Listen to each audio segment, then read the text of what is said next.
8 de la noche en punto. ¿Cómo están? Soy Claudia Villegas y me da muchísimo darles la bienvenida, me da mucho gusto darles la bienvenida aquí a Economía Social, a este programa que hacemos en la plataforma de YouTube de don Julio Hernández Astillero, en colaboración con la revista Fortuna. Y hoy vamos a platicar de un tema del que hemos venido analizando y estudiando, cómo nos afecta en nuestra vida cotidiana el sector de las telecomunicaciones. Ya hablamos en este programa con la Asociación de Abogados de Empresa, en donde nos dijeron que sí hay posibilidad de que se presente una propuesta de que a cambio de reducir el costo de los derechos del espectro puedan aumentar las inversiones. Y la verdad es que se presenta en un momento inmejorable en donde podríamos estar recibiendo más de 50,000 millones de dólares. ¿Qué significan eso? Esos millones de dólares, miles de millones de dólares, empleos, desarrollo, productividad, pero para ello necesitamos un sector de telecomunicaciones inclusivo, que tenga una cobertura en todo el país. Y para ello invitamos a un experto, quizás uno de los expertos más importantes en el sector de las telecomunicaciones, el fundador de esta consultoría única en nuestro país, de Competitive Intelligence Unit, al doctor Ernesto Piedras. Bienvenido, Ernesto. Gracias por estar esta noche aquí en Economía Social. La primera vez que esperemos, Ernesto, que sean muchas. Encantado, gracias por la invitación. Y sí, este es un sector, Claudia, tú lo reportas, lo analizas con cotidianidad, que nos da siempre de qué hablar, desde la dimensión del mercado, del impacto social, luego están los videojuegos, no podemos dejar de hablar de dispositivos inteligentes, entonces el tema parece inagotable, a veces con noticias muy impresionantes y positivas, otras veces preocupantes, pero bueno, en eso estamos y eso hay que seguir monitoreándolo porque yo te digo una cosa, este cambio tecnológico no tiene freno ni reversa, vamos a seguir teniendo innovaciones que van a nuestros bolsillos, que van a nuestros hogares y oficinas y pues tenemos que hacer el mejor uso de ellos.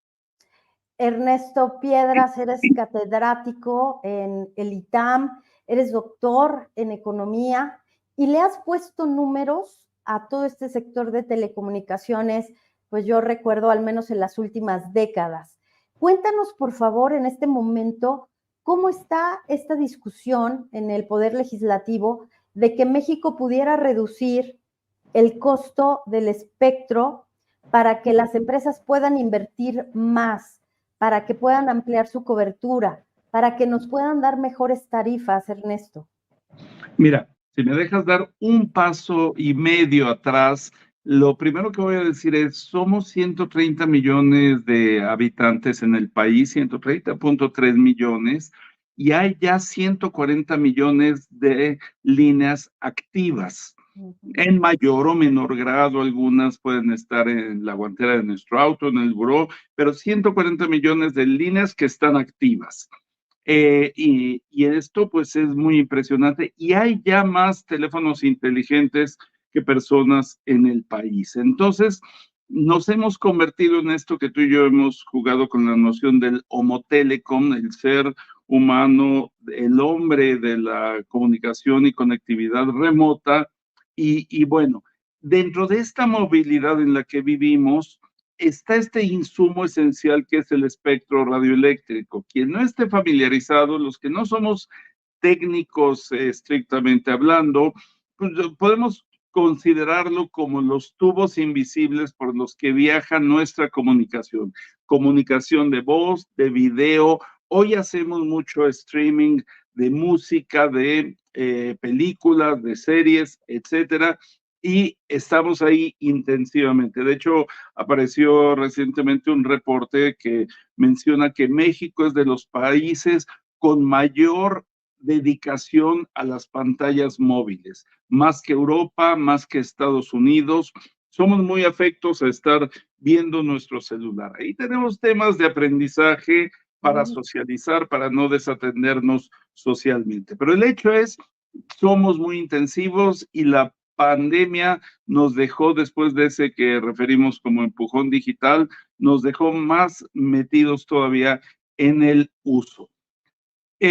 tubos inteligentes, como si fueran las calles de nuestros vehículos, pero aquí los vehículos son los smartphones y viajamos por estos canales que nos resultan invisibles. Y resulta que en México, por el uso de ese espectro radioeléctrico, estamos pagando mucho más que lo que paga el promedio del mundo comparable, como el resto de América Latina, como Europa continental, Reino Unido, Estados Unidos. Y entonces, este peaje tan elevado que nos están cobrando, pues encarece y dificulta nuestro uso de las comunicaciones. ¿A qué grado? Al grado que empresas como Telefónica Movistar ha dicho, te devuelvo el espectro radioeléctrico que tenía, no lo puedo pagar y tomo otro modelo de operación. AT&T, que es tan disruptiva, tan combativa, que invierte tanto, también dijo, no me voy a poder quedar con todo el espectro que tengo, te regreso una fracción. Y entonces esto desnivela la competencia, encarece el servicio para nosotros, limita la capacidad de inversión de estas empresas para entrar a esta nueva generación que se denomina quinta generación 5G, que el mundo ya está muy inmerso en ella y en Latinoamérica, pero particularmente en México, vamos apenas dando los primeros pasos. Y pues lo que ha surgido es una iniciativa de decirle a la Secretaría de Hacienda, oye, tú cobras por los derechos de vía, cobras por la asignación del espectro, no nos cobres tanto esta cuota anual, estos cánones por el uso del espectro, y déjanos operar, incluso desde la óptica, tú referías lo académico y de consultoría, lo que decimos es, la Secretaría de Hacienda puede recaudar mucho más si cobra por el uso que hacemos de comunicarnos entre todos, de descargar audio, video, navegar en la movilidad, etcétera, que nos cobre por ello, pero no por el uso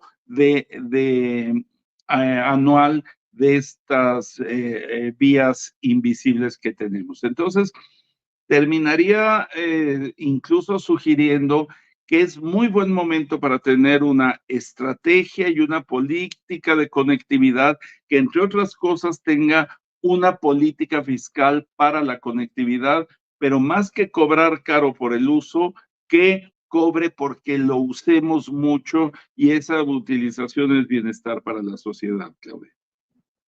Ernesto, estaba escuchándote y antes de seguir con la entrevista, quiero agradecerte aquí en Economía Social lo importante que ha sido de Competitive Intelligence Unit en la comprensión de estos fenómenos de telecomunicaciones que durante muchas décadas parecían materia solo para los iniciados y que parecían una materia de la cual pocos podían hablar, y tú nos la has pues puesto en la mesa desde la perspectiva de la vida cotidiana. Gracias por eso, Ernesto. Gracias por el comentario, Claudia. Sí, quería decírtelo porque ha sido muy importante para los reporteros que cubrimos telecomunicaciones. Y ahora, entendiendo esto, ¿por qué se considera que las empresas deben pagar como si fueran propietarias de ese pedazo del espectro? ¿Dónde debe cambiar la visión del Estado, del gobierno, del legislativo incluso, de acelerar el uso y la productividad que se hace de este recurso, Ernesto? ¿Qué cambió? Mira, de origen nuestra Constitución Política de los Estados Unidos Mexicanos dice que el Estado es el titular de los recursos de la nación. Y dice el territorio, los mares, la soberanía marítima también, y el aire. Y este espectro está en el aire. Entonces, pues es como un recurso soberano que administra el Estado. Hasta ahí, pues es el marco legal que nos corresponde, que históricamente hemos construido. En la práctica internacional, las empresas pagan por el uso de ese espectro radioeléctrico. Tiene un valor comercial, tiene un retorno, entonces suena razonable que se pague por ello. pero grabarlo, aplicarle un canon que lo lleve a ser inaccesible para empresas tan poderosas como que operan muy bien en todo el mundo, pero vienen a México y dicen, no, no alcanzo a cubrir estos pagos a esos montos. Ojo, son empresas que no están rehusándose a pagar, están diciendo, cóbrame razonablemente al nivel de los estándares internacionales, cobremos para que sea accesible para los usuarios, pero no tengas esta miopía fiscal ni esta voracidad fiscal de querer drenar todo a partir del uso de este espectro. Entonces, ahí está esa discusión. Nadie dice, no te quiero pagar. Hoy vemos que incluso en el ejercicio de las plataformas de la economía digital, las de taxis de plataforma, las de servicios de comida, las de alojamiento, que están proliferando, que se están multiplicando, que tenían un régimen fiscal en el que casi no pagaban. El día que la autoridad fiscal de la Secretaría de Hacienda llega y les dice, oye, tienes que empezar a pagar el IVA completo, tienes que empezar a pagar el ISR, independientemente de que tu oficina radique en Ámsterdam o en Los Gatos, California, independientemente de esas características que dan la economía digital, tienes que pagar.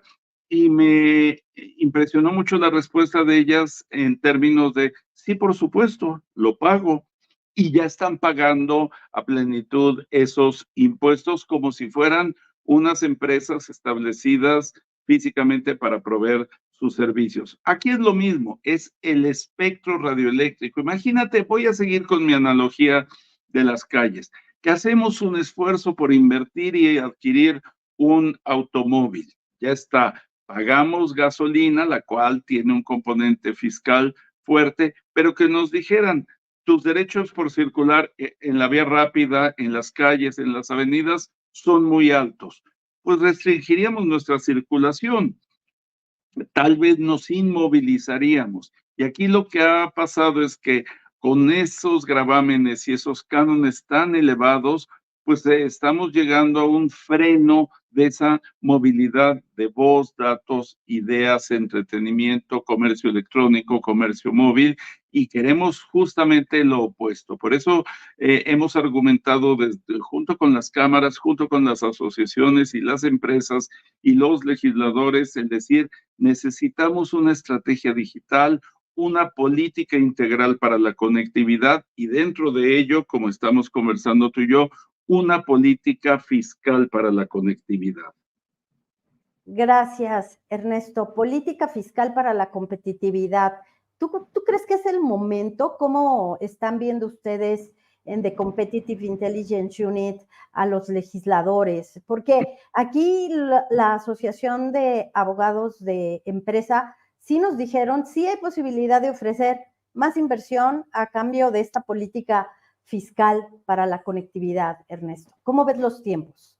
Yo veo los tiempos muy adecuados en varias vertientes. A ver, número uno, cumplimos 10 años con nuestra reforma de telecomunicaciones, que fue un brinco hacia adelante, que hizo las tarifas más accesibles, trajo la inversión de esta empresa AT&T, que reconvirtió a la que era Yusacell, y Nextel y Unifón, las integró en una sola y construyó un competidor fuerte, innovador, que por cierto un día dijo, vamos a competir por la vía de las tarifas, y las tarifas se desplomaron y hoy, y esto es muy destacable, vemos en las tecnologías de la información y las comunicaciones un carácter sumamente democrático.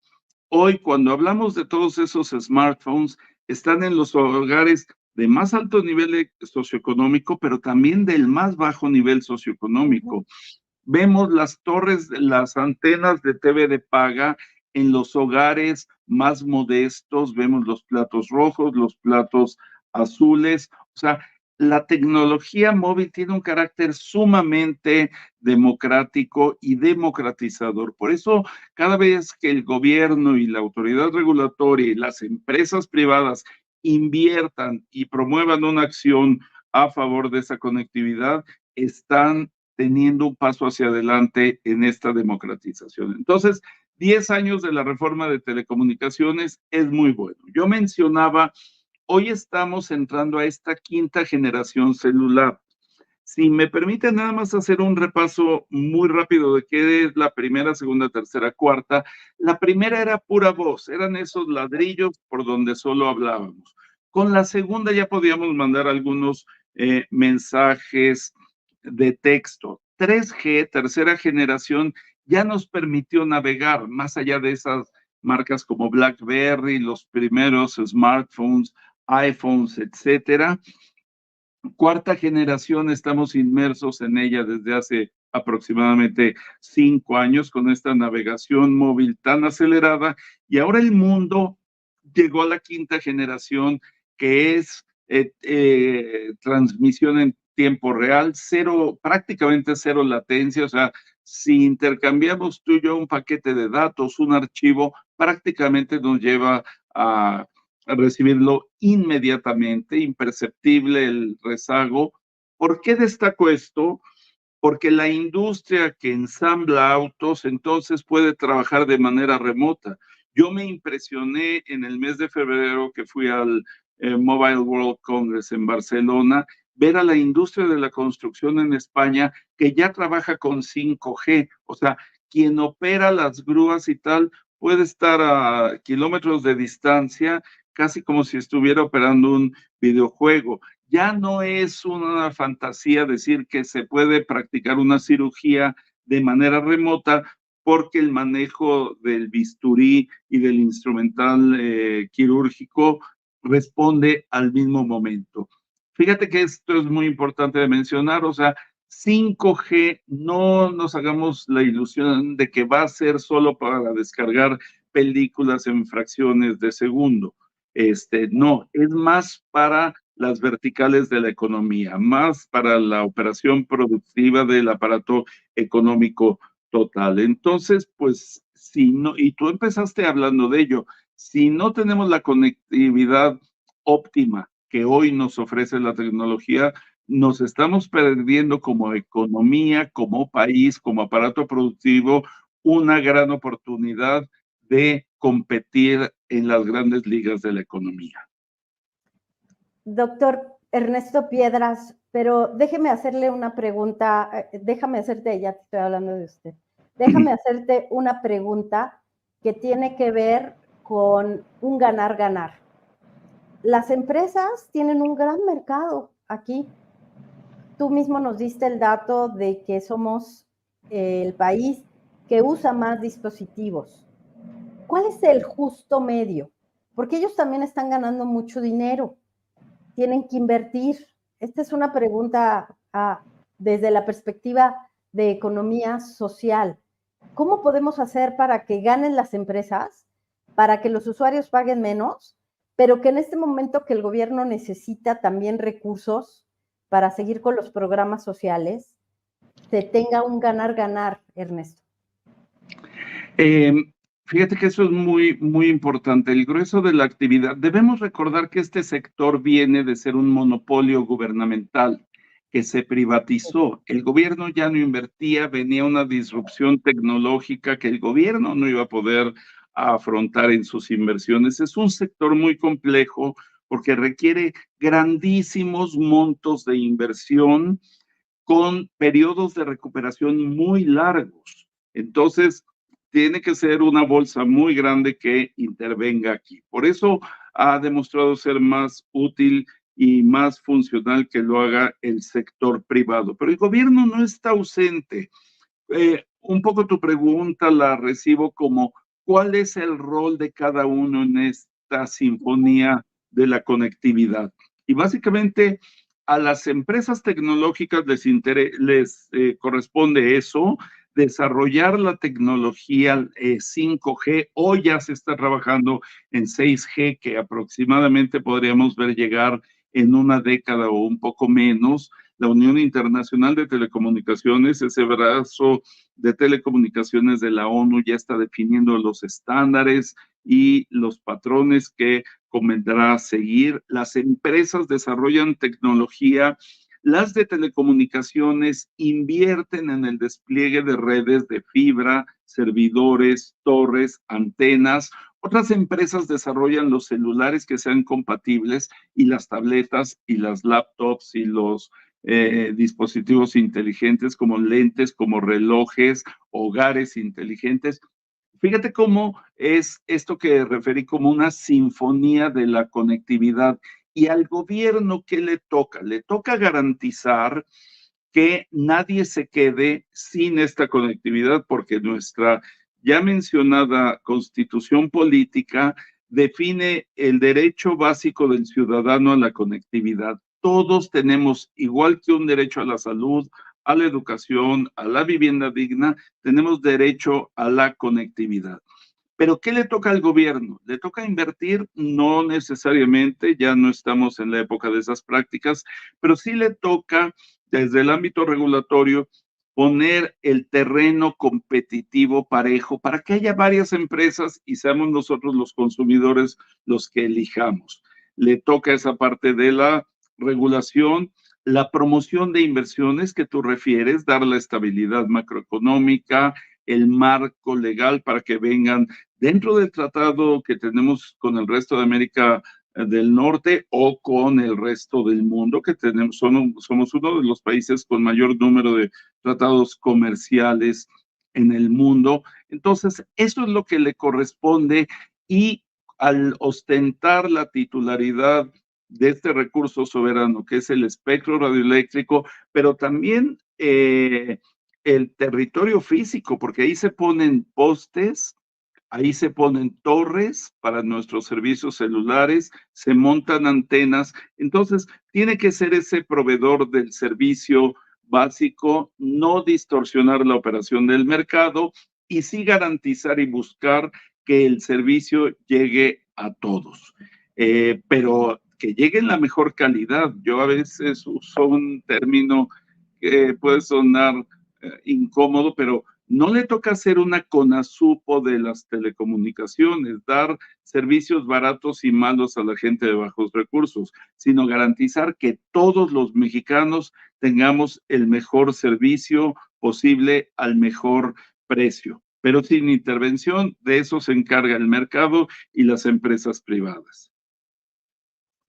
Ernesto, ahora que decías este término de la CONASUPO de las telecomunicaciones, ya me conoces, te lo tengo que preguntar.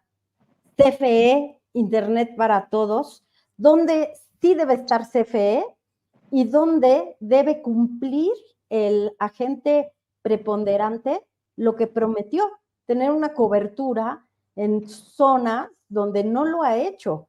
Entonces, creo que en un país tan grande como el nuestro, esta sinfonía de las telecomunicaciones me queda muy claro, pero también me queda muy claro que hay pendientes de la concesión y me queda muy claro que hay un proyecto para llevar telecomunicaciones a los lugares donde no van a llegar las empresas porque claramente no les ha interesado hacerlo.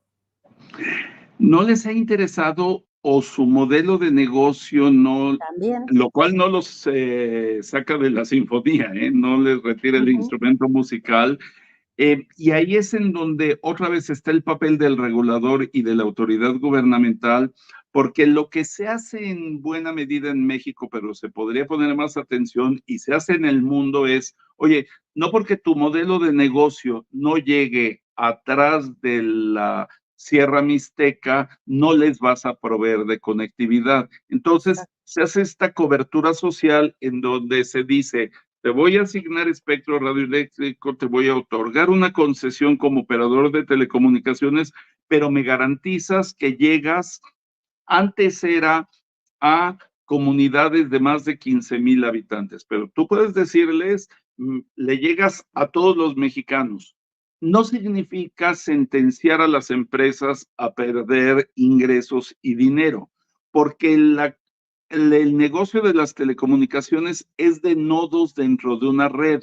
Hay nodos de muy alto valor. Las ciudades se comunican mucho más y ahí tienes margen para compensar a esas zonas marginadas, complejas, agrestes, en su topografía y geografía para que también tengan esa conectividad. Entonces, lo que haces es, y ya lo ha hecho en alguna medida desde que era la COFETEL y ahora el Instituto Federal de Telecomunicaciones, es, te otorgo una concesión, te otorgo una renovación de tu concesión de operador de telecomunicaciones o te asigno espectro radioeléctrico, pero con la consigna de que llegues a todos. Y luego viene esta intencionalidad que refieres desde la CFE Telecom por la vía del programa de Internet para Todos. Y ahí sí debemos reconocer, la CFE en su DNA lo que tiene es la vocación de llevar fluido eléctrico a todos los mexicanos y lo hace históricamente de muy buena manera. Pero cuando entras a un sector que pareciera semejante, pero tiene particularidades muy complejas y muy distintas, como las telecomunicaciones, topa con pared la CFE. ¿Y qué optó por hacer al decir, yo no tengo el capital humano, yo no tengo la experiencia, no tengo los elementos para operar redes de telecomunicaciones? Subcontrató a esta figura tan compleja que es Altán. Altán es una empresa que se creó también hace aproximadamente 8 años, en donde se asignaron 90 megahertz del espectro radioeléctrico para una red celular. 90 megahertz, nada más para tener una idea, cuando Nextel migra de la tecnología AIDEN, esa de push to talk que tanto se usaba, a convertirse en un operador celular como los otros que ya estaban en el mercado, ganó una licitación y se le adjudicaron 30 megahertz. Altán tiene 90 de muy alta capacidad. Entonces, pues ahí cabrían 2 o 3 operadores a nivel nacional. Y Altán sí tiene la experiencia, lo ha demostrado y la capacidad de operarlo, nada más que tiene una serie de frenos. Como es un espectro que prácticamente no le ha costado en su asignación y en su uso, lo que se dijo fue, para que no representes una competencia desleal, tú no vas a poder vender a las personas o o a los hogares o a las empresas usuarias. Tú vas a ser un proveedor de proveedores. Y ahí nace, le puede vender capacidad a los operadores establecidos como Telcel, Telefónica o AT&T, pero sobre todo ha dado origen a esta explosión de los que se llaman operadores móviles virtuales, como estos que venden en supermercados, como los de Virgin, como los de tiendas de conveniencia, de almacenes, etcétera. Y hoy la suma de líneas en el mercado de operadores móviles virtuales rebasa los 11 millones y creciendo. Y ahí se encuentra CFE Telecom, se encuentra Internet para Todos, y bueno, pues sigue esa promesa de llevar el recurso de la conectividad hasta el enésimo mexicano, pero Altán sigue en ese proceso de tener cobertura nacional, pero como tú dijiste, por la vía del agente económico preponderante América Móvil, que en el mercado celular es Telcel, pues tiene la obligación de compartir su infraestructura y su capacidad. Entonces, en la medida en la que se cumpla ese principio, cualquier operador que esté en el mercado va a poder llegar a decirle, te compro, véndeme esa conectividad en donde tú sí llegas porque eres una empresa que lleva mucho más tiempo establecida, yo no, y también los competidores le pueden vender capacidad al operador preponderante a Telcel. Entonces, fíjate cómo van siendo complementariedades. Queda todavía de ver el gobierno, queda todavía de ver CFE Telecom y debemos seguir esperando que sigan invirtiendo abundantemente para tener esta cobertura plenamente nacional desde la plataforma de Altán. Ernesto, qué complicado lo que nos acabas de explicar, porque como reportera de negocios, entonces te preguntaría, porque también sé que el gobierno participó apoyando a Altán, también hubo una especie de salvamento ahí de Altán, y entonces lo que tenemos es, y corrígeme si estoy en algo equivocado, Tenemos la migración de los concesionarios que ya no quieren pagar el espectro a servicios móviles, operadores virtuales, y entonces los que se quedan siendo concesionarios y operadores del espectro, pues están en un momento muy complejo porque te quedas ahí pagando los niveles altos, teniendo que desarrollar infraestructura, y tienes por un lado, pues la migración de competidores a una plataforma que está también compitiendo con los operadores que deben invertir. Ellos sí tienen que invertir, Ernesto. En sus redes, en su espectro, en sus instalaciones. Y si quieres, le agregamos un elemento más de complejidad para entender este sector. Esa empresa que llegó en el 2002-2003, Telefónica Movistar, compró muchas empresitas regionales celulares y las consolidó, migró tecnológicamente y llegó a tener 24, 25 millones de usuarios en el mercado. El día que dice yo ya no puedo hacer ese pago del espectro, se convierte en una especie, no estrictamente hablando en un operador móvil virtual, pero en una especie de operador móvil virtual, y le dice a AT&T, véndeme capacidad, déjame montar sobre parte de tu infraestructura. Entonces, como dices, hay unos que se montan a las autopistas de otros que tienen que seguir invirtiendo, pero ahí se ve que hay negocio para todos. Los operadores móviles virtuales pequeños, más los robustos, como podría ser Telefónica Movistar, pues tienen su modelo de negocio, tienen clientes y usuarios con menores niveles de consumo que los que están en AT&T o en Telcel, pero hay negocio para todos. Entonces, es este tipo de administración de innovación tecnológica, pero como decías, también de innovación de modelos de negocio que da pauta a que coexistan todos. Y en la medida que haya más y mejores operadores de telecomunicaciones, pues los beneficiarios somos nosotros los consumidores que tenemos esa capacidad y libertad de elección. Ernesto Piedras, gracias por tu paciencia, por dibujarnos en una verdadera clase lo que yo llamaría pues la arquitectura de las telecomunicaciones en México. Yo me acuerdo que algunos funcionarios de Hacienda siempre nos han hablado de la arquitectura financiera. Tú hoy nos dibujaste la arquitectura de las telecomunicaciones de manera muy clara. Gracias, Ernesto, por estar esta noche. ¿Algo que quieras agregar antes de despedirte y volverte a invitar pronto aquí a Economía Social? Siempre contigo, Claudia. Fíjate, retomando tu noción de la arquitectura cuando es de construcciones físicas se convierte en patrimonio y la queremos preservar. En este caso, la arquitectura de las telecomunicaciones es una arquitectura muy cambiante. Tú y yo hemos hecho cortes de caja de este sector también por muchos años, ya por décadas, y un día era la banda ancha que eran 1 mega o 2, hoy son 100 o 500, es la movilidad, son los dispositivos, las tabletas, los hogares inteligentes. Entonces, pues es muy necesario que tanto como cambia la tecnología, vayamos teniendo esa atención desde el mundo regulatorio, desde el mundo del negocio y el mercado, pero sobre todo desde el mundo de la adopción que hacemos los usuarios. Entonces, eso nos da para seguir conversando mucho y muy frecuentemente, querida Claudia. Igualmente, doctor Piedras, gracias por The Competitive Intelligence Unit, que nos ha dado muchísima información todos estos años. Te mandamos un abrazo y te guardamos todos los comentarios de nuestra audiencia para nuestra próxima conversación. Encantado. No nos despedimos, seguimos en comunicación todos.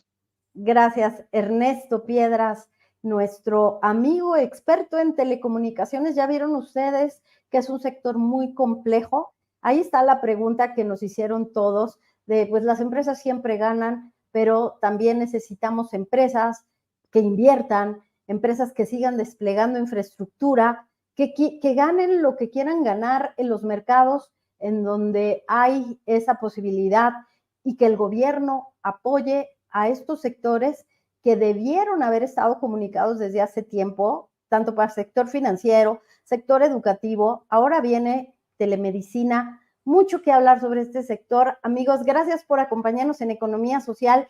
Gracias a todo el equipo de Astillero. Gracias por sus comentarios, sus likes. Recomiéndennos, por favor, porque estamos aprendiendo juntos más de cómo debe ser la economía social.